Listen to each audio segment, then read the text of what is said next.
Hello naman. Ari naman kita sa aton nga mga vlog. Kag kung anong pa nga kasa vlog. Ari ko diri sa sagwa sang amon nga balay. Ala oh. Ang ido dito sa babaw nagapaning purong. Oh, natunaw na ang snow pero arang kita nyo na ang mga puti nga daw kaspa. Ano pa na siya? Snow na siya nga na-accumulate pa. Ang mga kahoy daw kalbo na.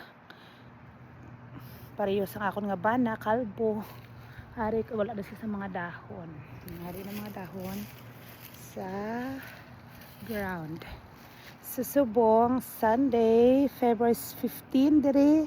Hindi pa rin kurong ko kay ano man lang siya. Temperature it's 7. So hindi kita makatugnaw. Nagabathrobe pa ko sina. Wala na siya kay nakachinilas. Tulo ka ang tiil ko. So, nagalagaw-laga ako diri kay actually hindi ko yung magpatugnaw.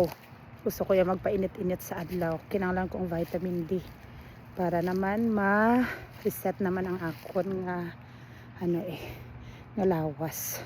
Para hindi ko mabudlayan niya magtulog. Sino na gusto kaya manami isang tulog.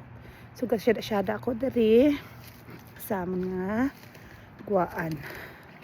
So, mo lang siyang live. Pero, this week, if you check ang aton nga weather forecast, may expected kita nga ulan sa Wednesday.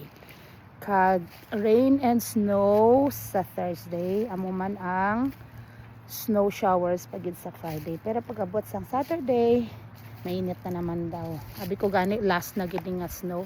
Abi ko wala na. Pero may ara pa. Magamat-amat kita panaog. Nagahinahinay ako kay basi magtugaplak ako. It means madanlog. Ina-update lang kamo kung ano mga kakalatabo sa among nga life diri sa Jumarica. Para na siya sa akong mga kapamilya, sa akong mga ka-followers, diba? Gusto ko lang i-share ang mga kalipay manamon diri. It means ang amon happiness. Samtang nag-stay kami diri bilang isa ka OFW. Isa ako ka maestra. Ang akong nga bana ka mga anak ko, mga dependent visa pa na sila. So H4, ako working visa. Pero tipid lang. Bisan pa nga ginakulang. Kay may ginapa-eskwela, may ginabayaran ka pa. Kung ano-ano pa diri. Dako ang sweldo, damo naman sang bills. Amo gina siya ang real talk natin diri. Sa apartment pa lang, ito katunga na sang imo nga sweldo makadto sa apartment, mga balaydan, taga-bulan, insurance, ang tawo may insurance, salakyan may insurance, tanan na lang, medical, kag kung ano-ano pa. So, amo na siya guys, ang amon nga life diri. Pero malipayon kami, tungod upod ko nga akong nga mga kabataan sa mga Ilonggo dira, makarelate ka mo sini. Isa na no kapigado, kasadya gid-japon sang kabuhi ta. Diba? Dapat di natin pagkalimtan na may Ginoo kita. Muna gindala kami diri, wala gid kami, kulang pa, may utang pa. Pero wala kami yung pabayan sa Ginoo. Abunan siya ang pisa na pagkaon diri guys. Kadamo sang libre, damo sang panghatag. Pero God will provide ang hamba nila. O tanawan nyo, madanlog. Hindi siya hinahinay ko kayo. Ice na siya. Ice ning ginatapak-tapakan ko. So, gay nahinay ko kayo. Sigurado ginakaroon na tugaplak ko. So, gatulo-tulo. Alin na siya sa atop. May mga snow pa dito sa atop. Mo pa kita mo may mga gatulo-tulo. Na siya basa. Kayaki gani. Pasubo nga matapos na ni ang winter.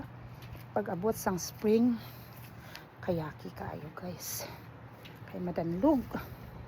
Kag mga dunot pang mga kita mo na ang mga hilamon. Mga dunot na. Ang amon nga mga tanom dito na sa sulod. Oh. Amuning guwaan namon di renukay lang. Oh, ato na tanom na. Mga tanom namon ara na sa sulod. Pero iba naga himumugto. Gupilit akong baba aga dry akong nga baba. So, amo na siya nga mong palibot diri. O namin na siya pag-abot sang spring na. Kag pa summer. Kag green na na dari sa amon. See? Kung makita nyo dito ang puti nga sa tubang dito sa ubos, ano na siya, lake na siya nga nag-ice na. Tanang mga halos mga lake din nag-ice luwas sa Lake Superior nga pinakadako nga lake sa bilog nga kalibutan. So mula na siguro ang ako nga madala subo nga adlaw sa inyo. Kabay pa nga nag-enjoy kamo sa pagtantan-aw sang amon nga palibot diri nga daw kalbo. Ko hambal ka nga ay wala ka gyud sang ka beauty. Pero ang reflection natin sa subong sa kabuhi, bisan isipon mo nga wala na siya sa mga dahon, apang ang gamot nagapadayon. So pag abot sang tama nga panahon, magabalik na siya kag mukadkad naman. Amula ng life naton kung daw makalbo na kita, di ba? Pamatyagan mo, do wala na gid sang tsansa. Kay do patay na.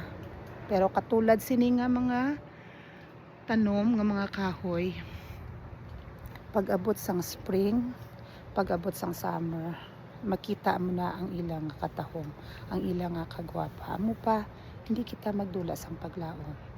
Padayon lang, padayon gid kita. So life must go on. Amo na ba nila ang Biblia nagasalin, the Bible says, I will never leave you nor forsake you as long as you trust. So just trust the Lord. Salig lang, pray and trust Him, diba? So good morning sa akong mga nagatanaw subong kung sa diin ka man, mayong gabi, good evening, mayong ugto kung ano man ang oras sa inyo. So ang inyong maestra diri sa Amerika, pobre pero masadya. God bless. Salam kita, amping, take care, bye bye.